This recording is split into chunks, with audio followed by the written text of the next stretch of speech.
New on our news at 7, a new CEO is in at FTX and he's shedding light on the lack of corporate controls that may have led to the company's implosion. Government revenue is up for the first quarter of the 2022-23 fiscal year, but the financial secretary predicts headwinds on the horizon. Plus, a man is robbed outside a bank in Western New Providence, and now police need your help finding 3 suspects responsible. And then in our news at 7:30, new details about the company chosen to construct domes on Abaco and the net losses of the Disaster Reconstruction Authority since 2019. Our news live at 7 starts now.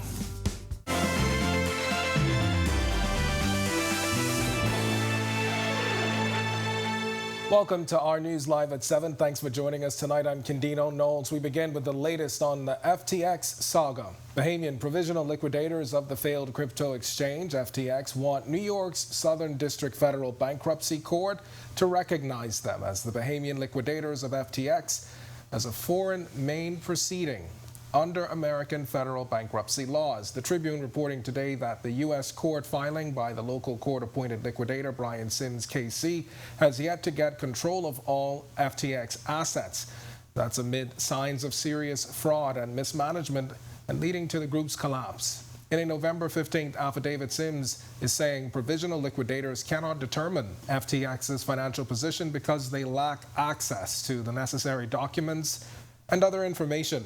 Sims is working with PricewaterhouseCoopers, Kevin Cambridge, and Peter Greaves. Sims also saying that by recognizing the local liquidators, they will affirm the trio as FTX's foreign representatives in the U.S., allowing them to do things like secure bank accounts, trace money, issue subpoenas, and get relevant documents. Meanwhile, in a separate U.S. court filing, new FTX CEO John Ray claiming there was flawed regulatory oversight and a lack of corporate control of FTX. Quoting him now, "Never in my career have I seen such a complete failure of corporate controls and such a complete absence of trustworthy financial information as occurred here." In the Delaware Bankruptcy Court filing, Ray cited compromised systems integrity and faulty regulatory oversight, as well as concerns over control in the hands of a very small group of inexperienced, unsophisticated, and potentially compromised individuals. He described it as an unprecedented situation.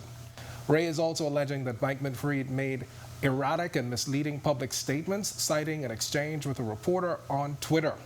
Today, Press Secretary Clint Watson responding to questions about the situation during a press briefing at the Office of the Prime Minister. We're communicating it as we get information. Sometimes because information doesn't come to you as speedily as you would like it, doesn't mean it's not coming. We want to make sure that whenever we speak on matters, we're speaking with information, we're speaking with intelligence, and the right people are speaking. Not every time it's the government that needs to speak. There are regulators that you want to allow to be able to speak to their industry and their sector. The government Prime Minister speaks when there is a need for him to speak, not just because people want a story or people want comments. We've always maintained that we are a government of transparency. That's why we're addressing your questions today. Meanwhile, the head of Binance, who abandoned a proposed rescue deal last week, is claiming it was clear FTX misappropriated user funds and perhaps lied to investors. It was pretty clear pretty soon that there's misappropriation of user funds. The user funds are gone. At that point, it's clearly that he lied to his users, his investors, his VC investors, his employees. At that point, I thought I couldn't, whatever data that's in the data room, we couldn't trust anymore.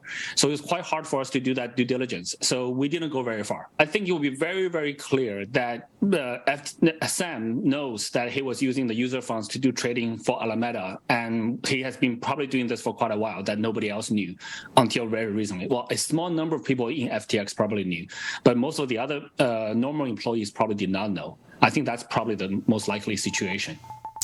And as the FTX debacle continues to play out, the Davis administration says the country is on good economic footing. This following the recent first quarter fiscal report. Financial Secretary Simon Wilson says while the trend is expected to continue, there are some headwinds. One is the possibility of a recession next year, along with rising fuel prices. The global economy represents a risk. elevated prices for fuel, which impacts both BPL and the Water and Sewage Corporation, represents a risk that we have to manage very carefully. And the potential of a recession, which may impact tourism numbers, is a risk. The government is also pointing to a lowering deficit of $20.6 million, which they say is the lowest it's been in years. Central Bank Governor John Roll previously shot down suggestions that a recession is headed for the country. Well, Wilson describes government revenue as encouraging, with a recession impacting mostly lower-income households. If you have a recession, the impact is always felt at the lower income levels. All right? Right now, if you look at the Bahamian economy, the economy is strong and robust, but obviously there's always a concern at the persons in the lower percentile. So that's where we'll feel any pressure. Persons who are in the margin. Well, there is now non-stop service between Freeport and Raleigh, North Carolina. It's a twice-a-week flight added to Bahamas Air's schedule. The inaugural flight landing in Raleigh this afternoon. A short ceremony followed at Raleigh-Durham International Airport, where Acting Director General of the Ministry of Tourism, Latia Duncombe, spoke. Now stay tuned to our news at 7:30. Our Megan Shepard is in the seat tonight. But for now, we go to meteorologist Greg Thompson, who is standing by in the Weather Center with your look at temperatures across the country. Greg? Thanks, Kendino. Changes in our weather this evening if you plan on doing anything on the outdoors. Partly cloudy skies right now. Temperatures are still in the low 80s, 82 degrees with an east-northeast wind at 10 miles per hour. Your feels-like temperature very close to that actual temperature at 83 degrees. Temperatures around the islands tonight, right now, it's 71 in Freeport, and that is cool. That is all due to a cold front. We'll talk about that in a few minutes. 77 in Marshall, Barbacoa, 80 in Allenstown, Bimini. We pick up 79 in Great Harbor Key, and over Nicholstown and Governor's Harbor, you are 80 degrees at this hour. Here in the capital, 82. Central Bahamas, 79 in Kemps Bay. That's in South Andros, 80 degrees in Arthurstown, Cat Island. And we picked that up in Georgetown as well. Coburn, San Salvador, 78. We pick up 81 in Deadman's Key. And into the deep south, 82 degrees in Duncantown, Ragged Island, 80 in Colonel Hill, Cricket Island, pick up 85 in Delectable Bay, that's in Acklands, 84 in Abrahams Bay, 82 in Matthew Town, Inagua, and our good neighbors to the southeast, Turks and Caicos Islands. You round out our temperature profile at 83. On our satellite, frontal boundary, kind of weak. It's now drifting towards the New Providence area. It should fall stationary just to the south of us across the central Bahamas. But there's going to be a lot of clouds associated with that system as it continues to push towards the south, slowly, but eventually getting south of us. A couple isolated showers along the boundary, not much in terms of any real significant rainfall, but the clouds are going to be with us for at least another couple of days, actually up until the beginning of next week, as what we have is a upper level flow that's basically parallel to that frontal boundary. So the front is not really going to get any kick towards the south. So looking for some cloudy conditions as well as some showers, isolated showers, throughout the remainder of the week and into the weekend. That's your quick look at weather. Stick with us. A look at the tropics and your extended forecast is still to come. Thanks, Greg. And still to come on our news, a plane crash lands at Lyndon Pindling International Airport. Accident investigators have the latest. Outstanding matters prevail as the union representing tertiary educators at BTVI are at an impasse. The union president speaks out. And students can now go to school without masks, but some educators are keeping the guard up to keep classrooms germ-free. It's all coming up when Our News returns.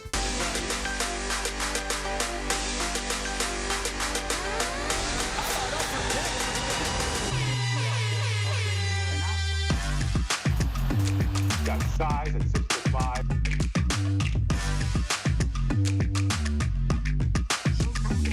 This is Salute.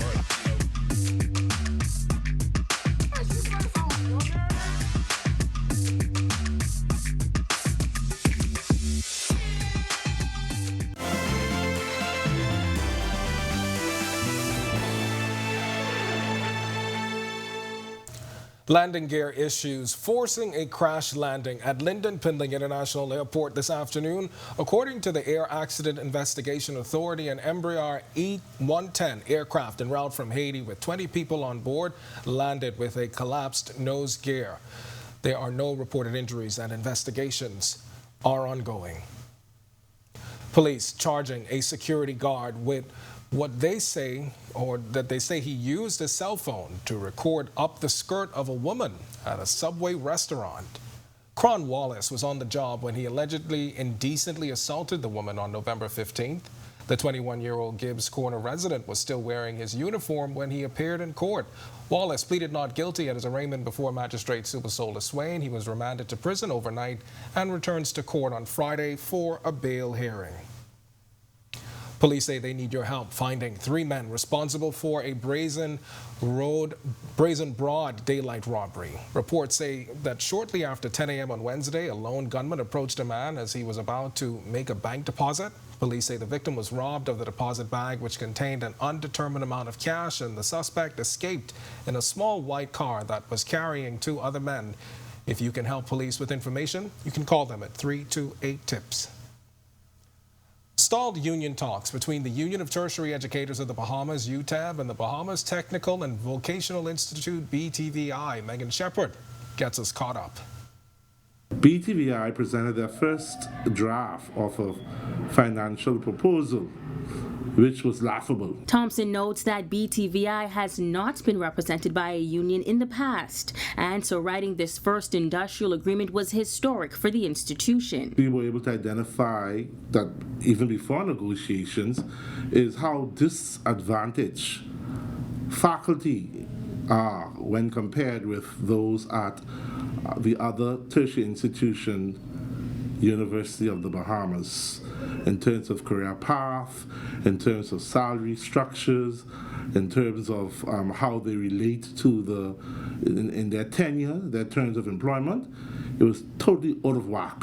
Aside from money, Thompson says there are other outstanding matters. We have written to the director, to the Minister of Labor, with a view to adjust or extend the affiliation or the representation of some other persons within the institute who are not represented, and so we are hoping to get some response from that. So that is still pending, and we have initially the response from the director, from the Minister of Labor, will address some definitional issues that we had with regard to our membership.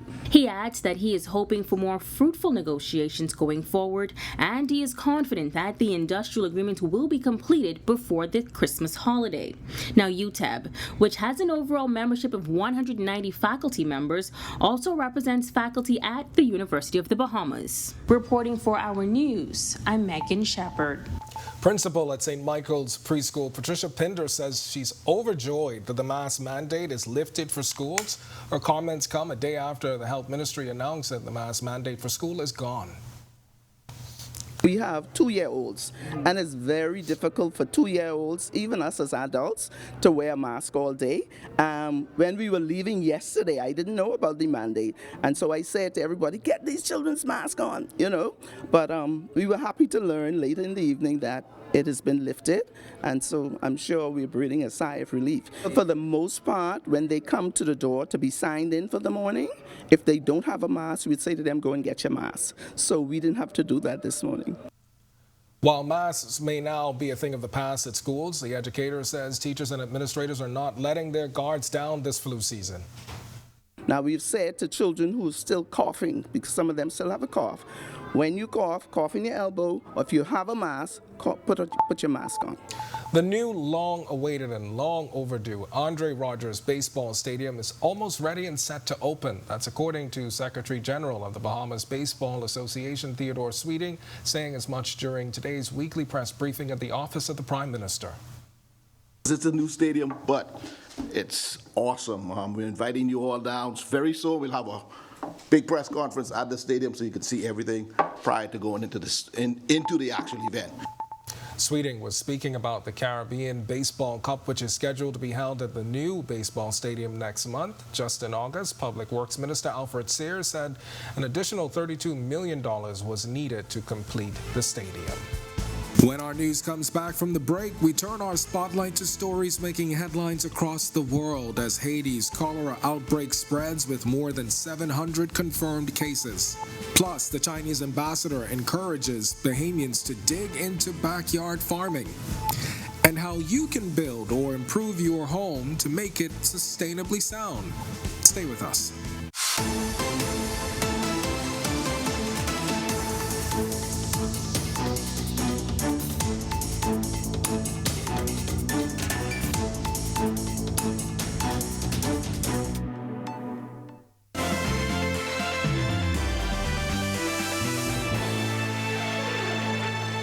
This is our news. Welcome back. We turn our attention now to stories making headlines across the world.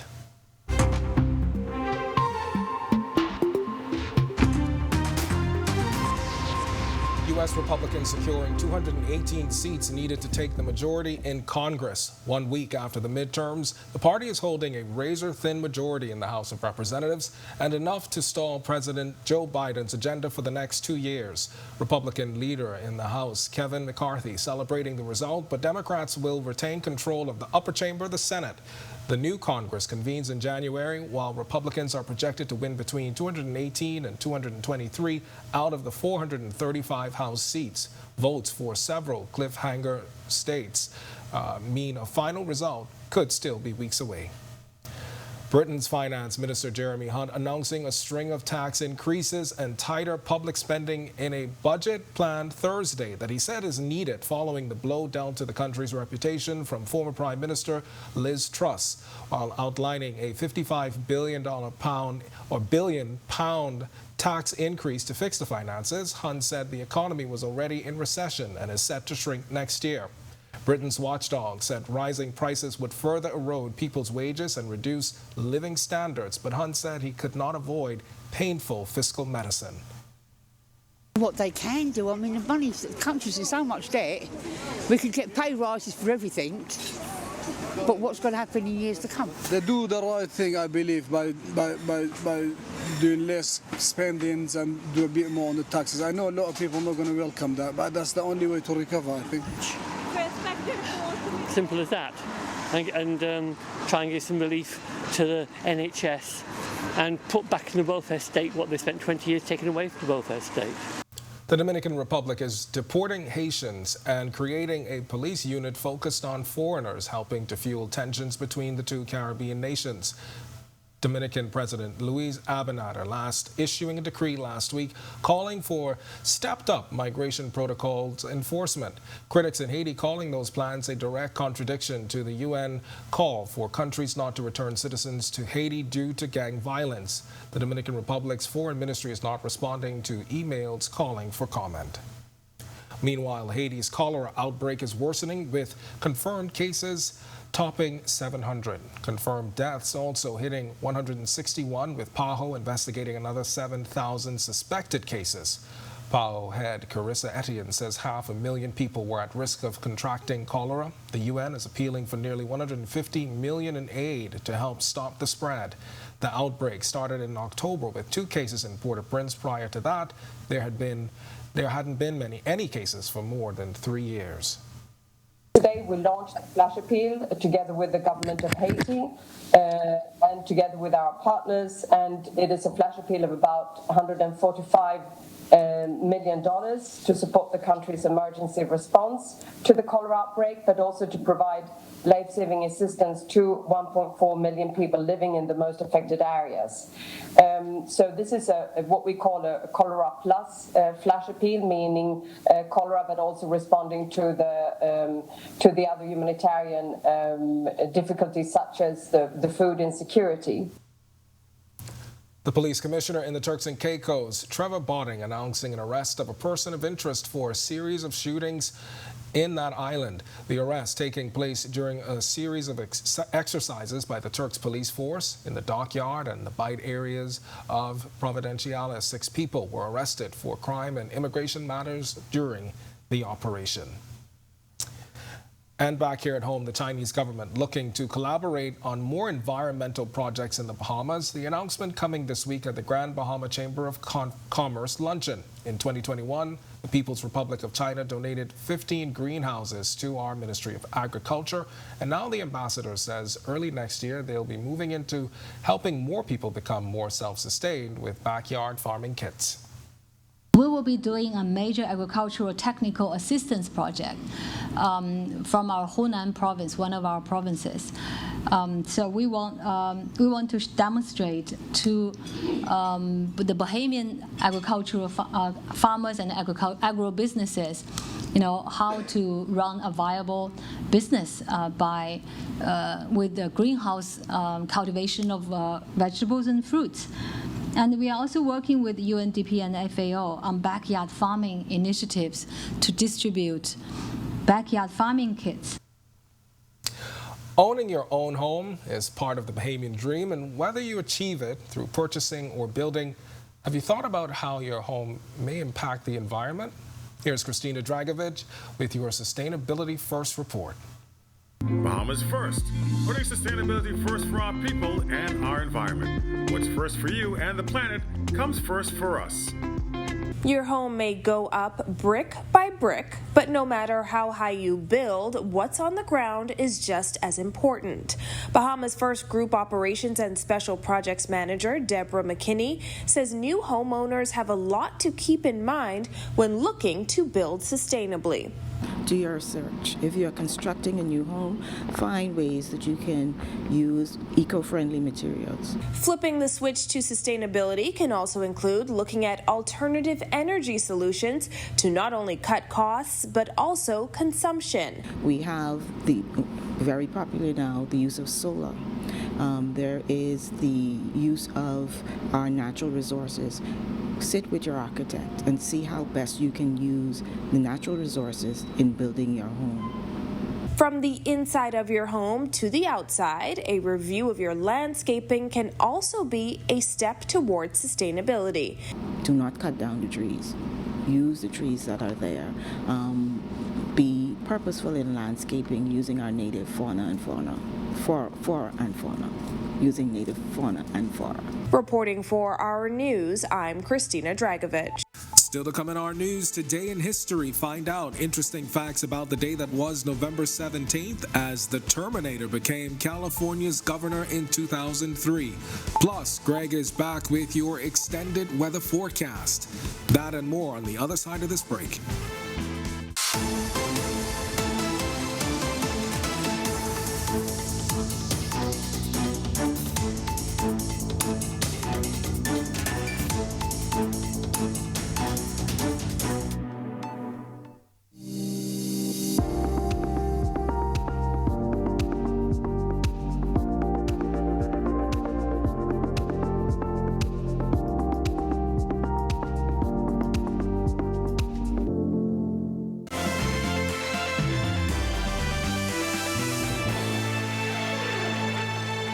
Welcome back to Our News. There's been criticism about the PM's frequent treks around the world, but the focus of this week's opinion column, as I see it on ournews.bs, is more on his wingman, the person he leaves in charge of the country while he is away. Columnist Tanya Smith-Cartwright writing that Deputy Prime Minister Chester Cooper's demeanor, the information he gave, and even his stride, said the man in charge has arrived and we are in good hands. To read more on this, visit ournews.bs and you can find a new column published every Monday. It's now time to turn our spotlight on events that shaped the day that was November 17th. Take a look.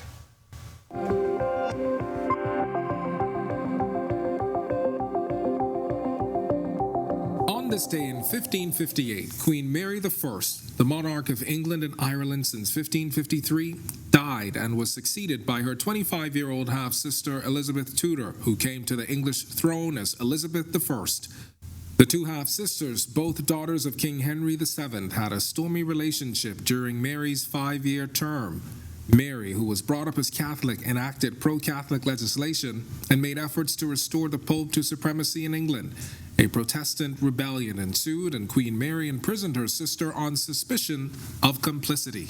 Then in 1800, the U.S. Congress held its first session in Washington, D.C. Fast forward to 1973, and U.S. President Richard Nixon, who was embroiled in the Watergate scandal, held a press conference in which he declared, "I am not a crook." In 2003, Arnold Schwarzenegger was inaugurated as governor of California following a recall election that ousted the sitting governor. And finally, in 2008, the first film adaptation of Stephenie Meyer's popular Twilight Saga, a vampire-themed series of novels for teenagers, premiered in Los Angeles.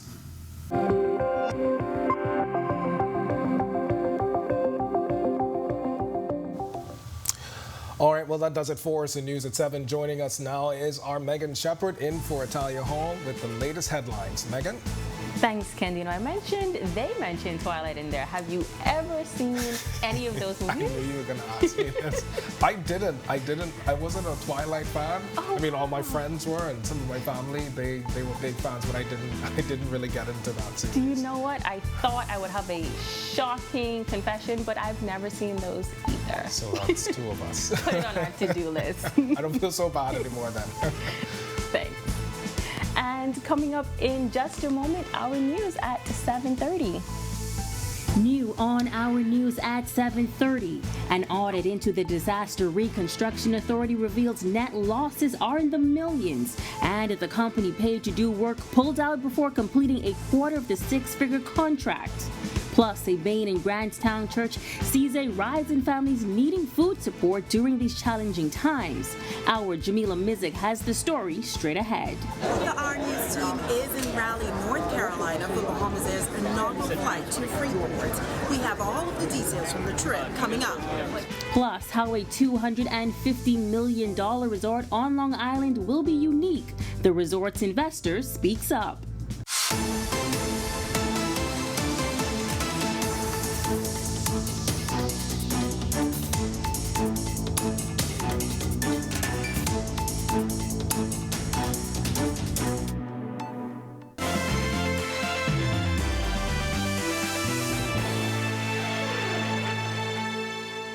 This is Our News. Thank you so much for tuning in. I'm Megan Shepard. The financial statements of the Disaster Reconstruction Authority detailing startling information, revealing outstanding funds owed to the DRA for unfinished work. It also shows the authority's net losses in the millions. Berthany McDermott has the breakdown. According to the audit, after constructing 34 of the 213 domes promised on Abaco, Brickell Management Group did not want to continue the $6.4 million contract signed with the Minnis administration. The audit also states that the DRA was charged with managing the completion of the domes. At the time, the company was paid $4.6 million and determined it was owed $1.1 million by government, but it seems government decided otherwise. According to the report, while the DRA is assessing to determine the inventory of material and the value received on the contract, the DRA has determined that no further funds are due to BMG. BMG's initial position was that it was owed $1.1 million, but was prepared to settle for $1 million, which was further reduced to $600,000. The audit also notes that some material left for the project went missing, adding that management had no record of how the missing inventory was disposed of. An investigation, however, was launched into this matter. Following BGM's fallout, it was decided that Precision Design and Construction would continue the work, but that didn't last long. In April 2021, Precision determined it would not continue and stopped the installation of 66 domes. At that time, only 35 were deemed completed. DRA has determined Precision owes the government $81,106. The report says the balance has not been agreed by Precision and therefore not been accrued in these statements. The audit also notes the DRA suffered a net loss of just over $2.1 million since it started operation back in 2019. Reporting for Our News, I'm Berthany McDermott. Thanks, Berthany. Now for the latest on the FTX saga. Bahamian provisional liquidators of the failed crypto exchange FTX want New York's Southern District Federal Bankruptcy Court to recognize them as the Bahamian liquidators of FTX as a foreign main proceeding under American federal bankruptcy laws. The Tribune reporting today that the U.S. court filing by the local court-appointed liquidator Brian Sims has yet to get control of all the FTX assets, now amid signs of serious fraud and mismanagement and leading to the group's collapse. In a November 15th affidavit, Sims is saying provisional liquidators cannot determine FTX's financial position because they lack access to the necessary necessary documents and other information. Sims is working with PricewaterhouseCoopers, Kevin Cambridge, and Peter Graves. Sims also saying that by recognizing the local liquidators, they will affirm the trio as FTX's foreign representatives in the U.S., allowing them to do things like secure bank accounts, trace money, issue subpoenas, and get relevant documents. As the Davis administration touts a good financial position following the recent fiscal report for the first quarter of the financial year, Financial Secretary Simon Wilson says while the trend is expected to continue, there are some headwinds. One is the possibility of a recession next year, along with rising fuel prices. The global economy it represents a risk. Elevated prices for fuel, which impacts both BPL and the Water Suez Corporation, represents a risk that we have to manage very carefully. And the potential of a recession, which may impact tourism numbers, is a risk. A deficit of $20.6 million is also said to be the lowest it's been in years. Central Bank Governor John Roll previously shot down suggestions that a recession is headed our way. Wilson says revenue has been encouraging, but a recession will hit lower-income households the hardest. If you have a recession, the impact is always felt at the lower income levels. Right? Right now, if you look at the Bahamian economy, the economy is strong and robust, but obviously there's always a concern at persons in lower percentile. So that's where we'll feel any pressure. Persons who are in the margin. Unemployment statistics for Grand Bahamas seem hard to find after Hurricane Dorian in 2019 threw off the statistic collection schedule. Yet, officials are hoping to change that by next spring. Our Marlena Leonard explains. Over 300 jobs will be up for grabs at this weekend's Labor on the Blocks 2.0 in Grand Bahama. But the question still remains, what is the unemployment rate here? When we asked the officer in charge of the Northern Division of Department of Labor, Bonnie Johnson, we do not have any official statistics of the unemployment rate for Grand Bahama other than the old statistics, which is 14.3. In another 6 months or so, we will have our actual statistics for Grand Bahama. So early 2023? Yes. Okay. Yes. Post-Dorian, it's difficult to find information on Grand Bahamian unemployment statistics. When data was collected in the November 2019 Labor Force Survey, it only included New Providence because of the devastation of the storm. I tried calling the Department of Statistics and asked where I could find an unemployment rate for Grand Bahama, and the call was sent to multiple desks and waited on hold for over half an hour, but I still found no answer. Statistics were supposed to be compiled in a 2020 census.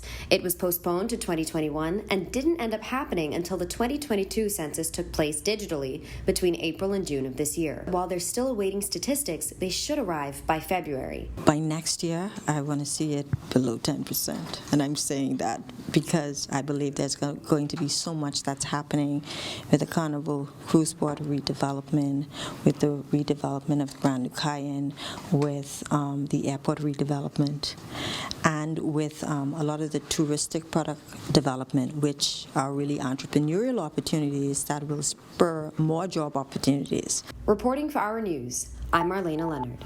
Well, there are already signs that more help is needed for those at the lower end of the economic scale. A church in the Bain and Grandstown community realizes it needs to do more to help its community. Jamila Mizik takes a look. Mount Olive Baptist Church has been feeding persons in the community for the past 35 years, focusing mainly on feeding the elderly. But Reverend C.B. Moss says since the pandemic, there was a greater need for food assistance from the wider community. He says the demand led them to partner with the Bain and Grandstown Advancement Association to establish the Feeding Bain and Grandstown project. The food package consists of a supply of basic food items to suffice a family of 4 for 2 or 3 days. And we did that once a week. And we also provided hot meals for those who may not have the facility to prepare the food in the package. He says about 250 families are fed on a weekly basis, not including those who receive food packages, adding that the project has made it possible for a lot of the local residents to sustain their families. When we receive donations, it makes us even more able to do this. And so we are looking at expanding our program, because even though the pandemic is on the wane, hopefully, it is still with us. And people are still suffering. And with the global inflation crisis and the rising cost of living making it difficult for many Bahamian families to survive, Reverend Ma says it is important to be their brother's keeper. It is not only the physical needs, but it's also the mental, the psychological needs, because in these uncertain times, people are fearful. People don't know what the future holds. People hear tragic stories abroad impacting us, and even tragic stories locally. And so we need to rise to the occasion to help our brothers. Reporting for Our News, I'm Jamila Misset. Great community initiative. Thanks, Jamila. Well, a beautiful, warm evening in the capital tonight. Greg Thompson is in the Weather Center with our current conditions. Good evening, Greg. Yeah, thanks, Megan, and a happy Thursday evening, everybody. Changes in our weather as we speak right now. We're starting to see some clouds moving, all courtesy of a frontal boundary. We'll talk about that in a minute. But it's partly cloudy outside our studios right now. Temperatures at 82 degrees. Your winds are out of the east-northeast at 10 miles per hour, and your field-like temperature very comfortable, 83 degrees. Satellite view, a lot of clouds associated with the frontal boundary, a weakening one as it continues to sag towards the south. Should be approaching the New Providence area as we speak, but we expect that frontal boundary to sag south of the capital and move into the portions of the central Bahamas. So we're looking for isolated showers along the boundary itself, but the cloud mass will remain with us as that front boundary will not make it much further anywhere towards the south over the next day or so. More clouds in the forecast. We'll talk about that later on as we take a look at the tropics and your extended forecast. Still to come on Our News, what investigators are saying about a plane that crash-landed at LPIA this afternoon. 300 jobs expected to be created during the construction of a unique resort on Long Island. The developer reveals new details tonight. And we'll take you along Bahamas Air's inaugural flight from Freeport to Raleigh, North Carolina. That's coming up when Our News returns.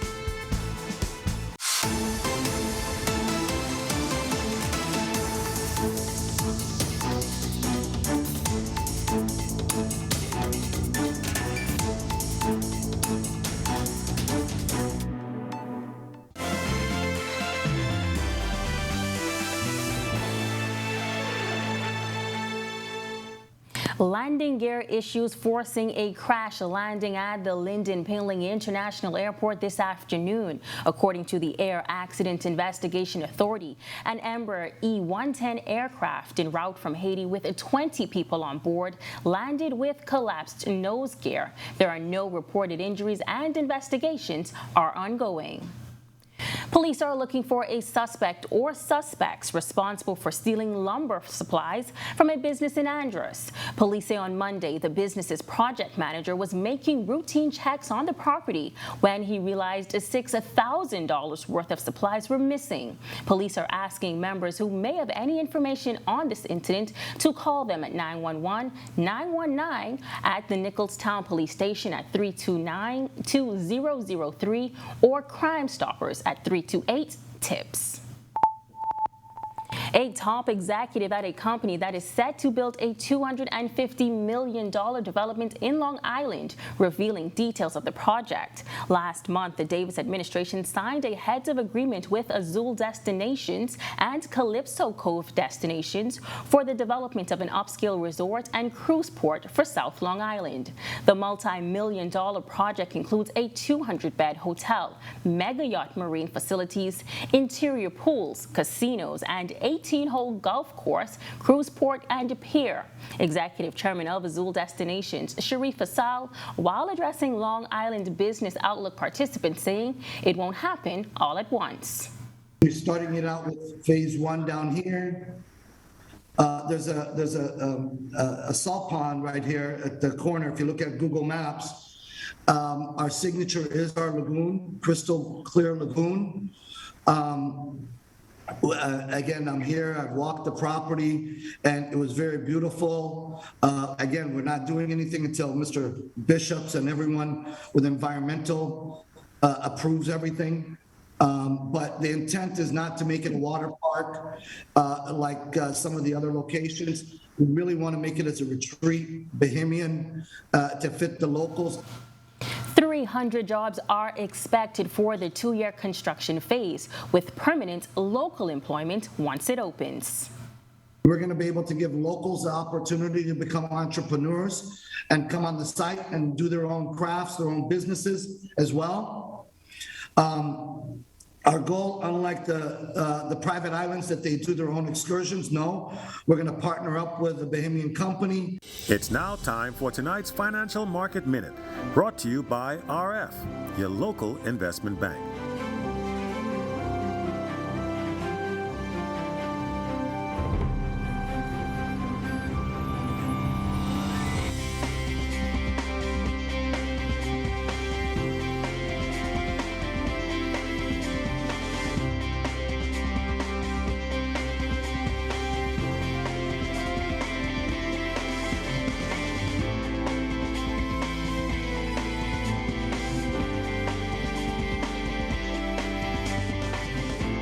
This has been your Financial Market Minute.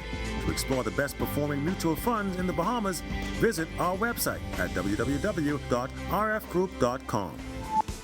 When our news comes back from the break, a new Bahamas Air route expected to bring new opportunities. Our Italia Hall has the story. Coming up in sports tonight, dozens of Bahamians inducted into the National Sports Hall of Fame last night, as well as 2 Bahamians took to the NBA stage. That's all coming up in sports. And preschoolers are hosting a fundraiser after school supplies were stolen. Find out how you can help after this break.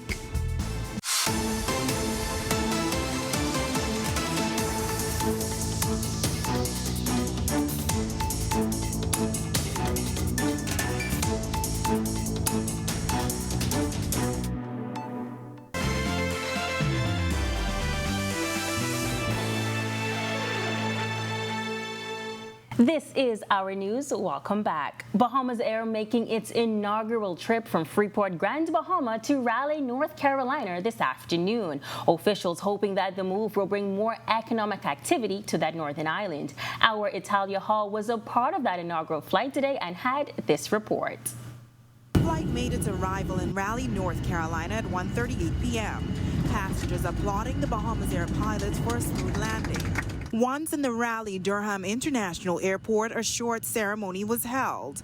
President and CEO of the airport, Michael Landgut, says there's a lot of excitement surrounding the island of Grand Bahama. We're also excited about sending local passengers off to start their Caribbean vacation. Bahamas Air's board member says the new route is a testament of hard work and dedication. We're looking for a long-term relationship with the city and with the Raleigh executive. And as for the tourism sector, well, Acting Director General of the Ministry of Tourism, Latia Duncombe, says the flight will bring a major economic boost to Grand Bahama. Historically, North Carolina and Grand Bahama has shared a rich history and relationship. We have many individuals from the diaspora that are here in this market. Bill and June Leland were 2 of the many passengers on the flight. It's her birthday, so I wanted to take her someplace warm, and then we saw the direct flight. Steve O'Brien of WBTF Radio in Raleigh, North Carolina says he will be broadcasting his show live from Freeport. For Bahamas Air to decide that this airport and this town was important, that's a major big deal. Now there will be non-stop flights from Raleigh, North Carolina to Freeport every Thursday and Sunday. Reporting from Raleigh, North Carolina for Our News, I'm Italia Hall. Always a great day when there's great news for Grand Bahama. Thanks, Italia. A look at the newest inductees into the National Sports Hall of Fame and 2 Bahamians in action last night in the NBA. Our Sasha Lightborn is on the sports desk tonight. All right, thanks, Megan, and welcome to our sports, everyone. I'm Sasha Lightborn in for Marcellus Hall. Bahamians honored last night through various sports disciplines at the Ministry of Youth, Sports and Culture's National Sports Hall of Fame induction ceremony at the Bahama Resort. The ceremony was attended by many and featured the Golden Girls being inducted into the Sports Hall of Fame. You may recall back in 2000 in Sydney at the Olympics when the Golden Girls, Debbie Ferguson, Chandra Stirrup, Pauline Davis, Savadita Fines, and Eldise Clark won the gold in the 4x100 meter relays, beating out powerhouses like the United States and Jamaica. Speaking to each inductee's greatness was Sports Minister Mario Boleg. Being passionate about what you do, being present, persistent, and consistent in the daily process, being optimistic even against the greatest odds, and being resolute in achieving your goals. These are just some of what is needed to be great, and each person being celebrated this evening has showcased greatness in their disciplines. The response from the inductees came from national volleyball player Raymond Wilson, who shared his memories of where his team was when the Golden Girls won Olympic gold. The Bahamas national volleyball team was in the USVI, and we were all gathered in one room on one accord, watching the screen. And then it happened. The Golden Girls stopped the world. Two Bahamians in action last night in the NBA in the first game. Buddy Hield's Indiana Pacers squared off against Kai Jones's Charlotte Hornets. Unfortunately, Kai didn't play in the loss to the Pacers, where the score was 125 points to 113. Hield scored 19 points, collected 2 boards, 4 assists, and 2 steals. Also in action was DeAndre Ayton, where the Phoenix Suns took on the Golden State Warriors in Phoenix. DeAndre scored 14 points, got 7 rebounds, and 2 assists. He played for 32 minutes in the win for the Suns over the Warriors. The score was 130 to 119. And that's a look at your sports here on this Thursday. I'm Sasha Lightbourne. Back to you, Megan. Still ahead on Our News tonight, preschoolers are stepping up to raise funds after their supplies were stolen. We'll tell you how you can help them. Some stray showers may be on the way, and so is your extended weather forecast. Stay with us.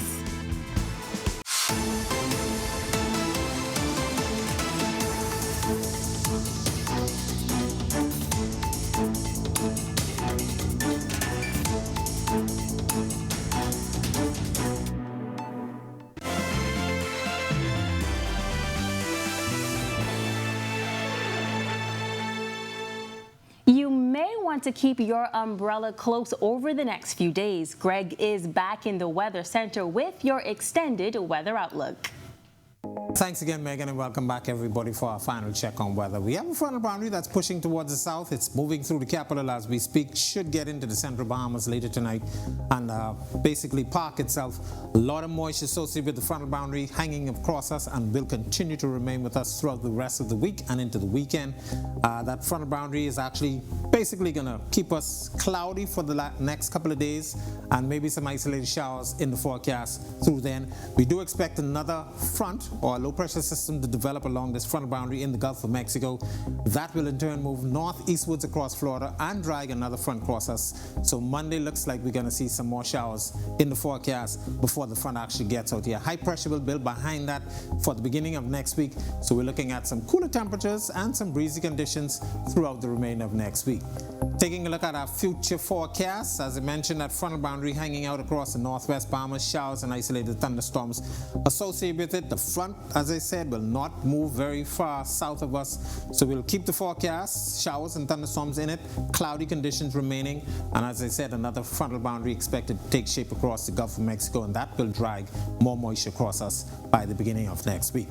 Boating forecast for all areas throughout tonight and into tomorrow. Once that frontal boundary pushes south, your winds will be picking up, becoming northeast to east at 15 to 20 knots. Waves running 4 to 6 feet over the open waters. Your low tide will be at 8:46 tonight. Here's a look now at your national forecast.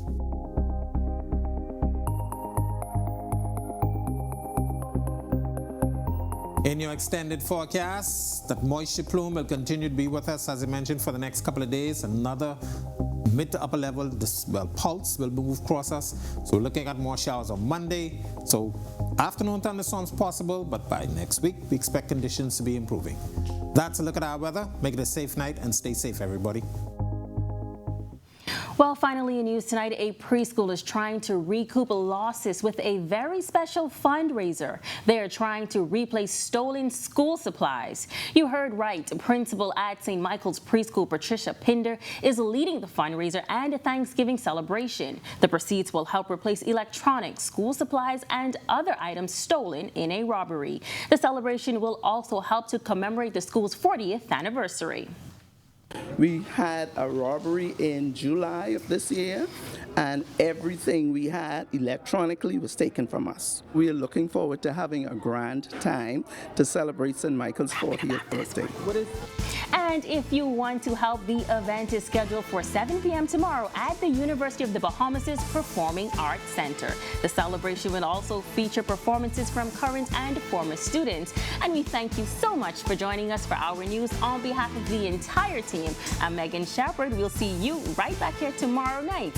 Have a wonderful evening.